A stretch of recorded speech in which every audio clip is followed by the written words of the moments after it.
offense, but also controlling the tempo. It felt like they really, made an effort to double Trey consistently throughout the game, and he was constantly making the right read over and over again. Just what did you think about his performance and the reads that he was making? I thought he was great tonight. Did a nice job of, he only had, I think, 1 or 2 turnovers early. He had 2 late, but did a good job of staying in the middle of the floor. We knew that they had traps and hits in their defense, and it was just a matter of us getting spacing and Trey getting the ball out. I thought he did that. I had some wide open looks. A couple of them we missed, a couple of them we made, but the spacing was really good on their hits. I was going to say, I think you made more than a couple because this is the second night in a row that you guys have gone 11 and of whatever from 3. I mean, does it feel like the 3 ball is kind of starting to come into the picture and fall? Yeah, well, we just got to continue to work on it. I think continue to work on your legs and get in the gym and shoot when your shot is not there. That's going to happen during the course of a season, and you have to get in the gym and work on it. Our guys have done that. We've tried to provide extra shooting for them, but their legs are going to come. Again, we're still in November, and guys' percentages I expect to go up, and it was good tonight to see guys take and make shots tonight. The other thing that stood out to me is that it seemed like there was a lot more team rebounding tonight. DeAndre had 10. A couple of other guys had 7, Clint 14. When you see that happening, does that mean that good things are kind of going to fall your way? Well, that's always a key for us to finish the defensive play with a rebound, and we wanted to push the ball and keep pressure on them. I thought we did that in the first half. I thought second half both teams slowed down and started to walk the ball up the floor. We was trading baskets early in that third quarter and really never established, our defense. I think they won the quarter by 5 or 6 points. But we just stopped running in that second half, and maybe we got a little winded. But, that's always a key, to rebound the basketball so that we can get out into transition. Nate, guys are going to go on runs. What was it specific about Malik against you guys as he came off the bench? Of what was he doing specifically that hurt you guys so much?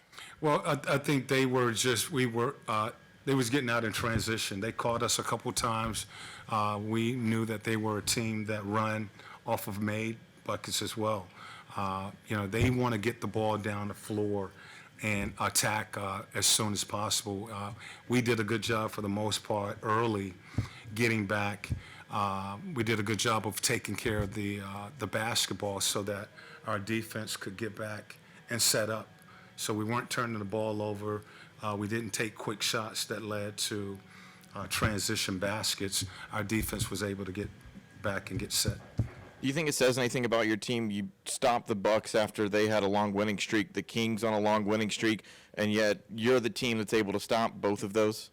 Well, we've faced, I think, 3 teams this year where, these guys have been hot. The Bucks you mentioned, Utah came in, they were really hot.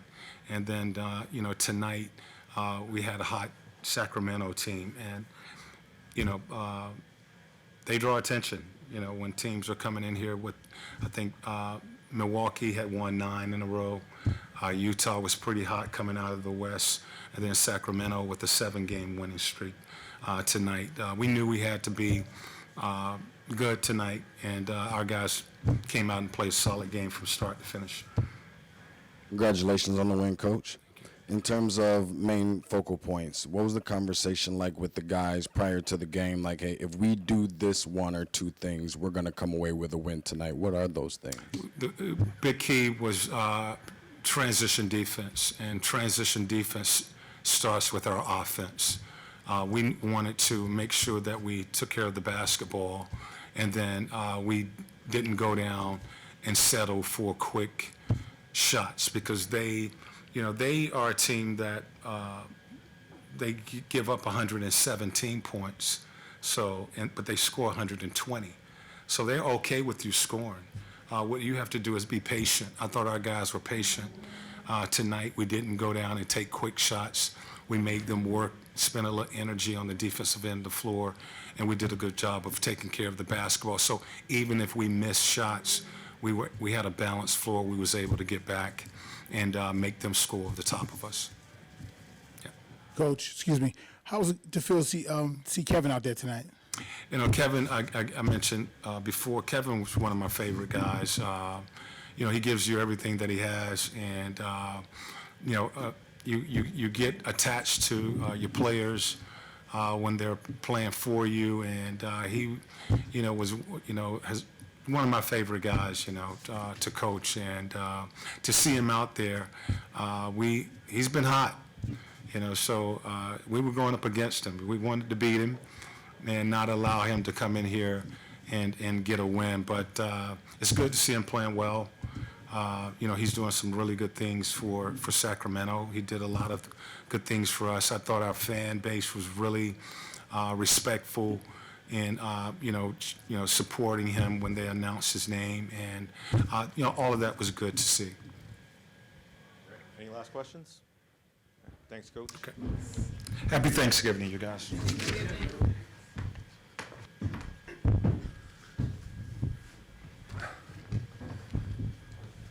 Trey, Nate talked a lot about you guys establishing your offense early in tonight's game. What was their defense giving you that made it possible for you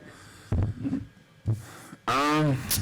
I mean, we were just playing fast, playing aggressive, getting downhill, and I mean, when we get into the paint, I mean, whether we're scoring in the paint or finding somebody on the wing or the perimeter, I mean, it brings good offense. So we were doing a good job of getting into the paint and just making plays.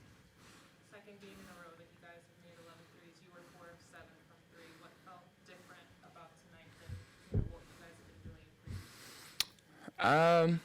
Nothing really as far as my shots go. I mean, I was getting some of the same looks that just went in, and I'm still doing the same routine that I've been doing since I've been shooting terrible. So I know it's going to turn, and I just got to keep shooting, keep playing.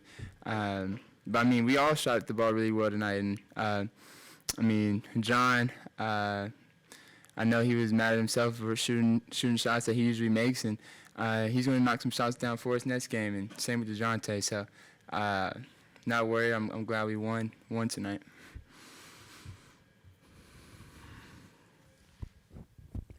Trey, in the fourth quarter, you hit 2 big three-pointers as the Kings were trying to make a run. Then I saw, I believe after the first one, you kind of looked over at 2 Chainz during the timeout and showed a little excitement, made a comment. What did you say to him there, and what did you see overall in the fourth quarter when you hit those shots? No, I ain't saying nothing to 2 Chainz. I was saying something to his son, Halo, saying what's up to my little man, saying what's up.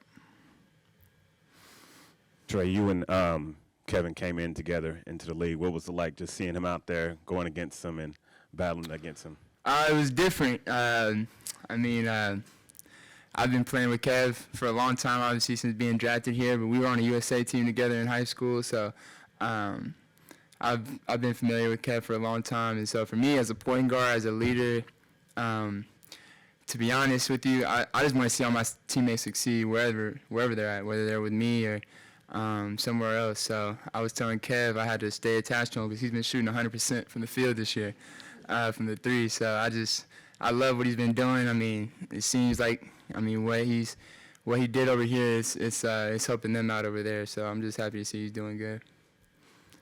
Trey, there were a lot of plays in the game where they trapped you, especially in the second half.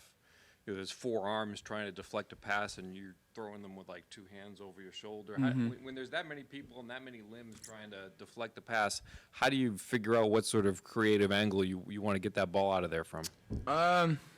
It's all about like a feel and like just timing. I mean, sometimes like that's where sometimes I'll get a turnover out of it, but sometimes I'll get a really good pass or an assist out of it because I'm really just timing and dragging the double team out and just reading the backside defender and making him choose whether he's going to wait for that lob guy and take him out or choose a 3 guy at the top of the key. So I'm really just dragging it out. I'm not really worried about my defenders guarding me, the 2 guys that are on me. I'm kind of reading, and I know those guys are using their hands and going up and down. So it's really about timing and making sure I just get it out clean, but also read the defense behind them. Trey, do you think it says anything about this team? You've been able to stop the Bucks after a long winning streak, and now the Kings after a long winning streak? Yes and no. I mean, the whole season brings different challenges, and I mean, every night brings something new. So I don't want to get caught up into what happened in the past and the previous, all these games before. I mean, I think every night's going to bring a different challenge. I think Houston after Thanksgiving is going to bring us a different challenge. So we just got to be ready to take care of the next one. One more for Deshaun. That you said that, Trey. Obviously, every game is, important, and you can't afford to overlook anybody. To close out the end of the rest of November for this month, every team in front of you is 500 and under. Has there been any kind of conversation, or just even with yourself in your own head, that beat the teams that you're supposed to beat? Well, yeah, I mean, that's the thing about this league. I mean, you say that, and it's easier said than done. I mean, you got to go out and take it one game at a time. I think since I've been here, since my rookie year, we've struggled with, taking care of the teams you're supposed to beat. I think you just got to take it one game at a time and then just lock in on that matchup, that team, and not look ahead or not even get too high on the game before. So just focus on that next matchup. So for us, it's Houston and focusing on those guards that they got and rebounding and making sure they don't get hot. So that's our next challenge, and that's what we got to focus on. Thank you, Trey. Yep.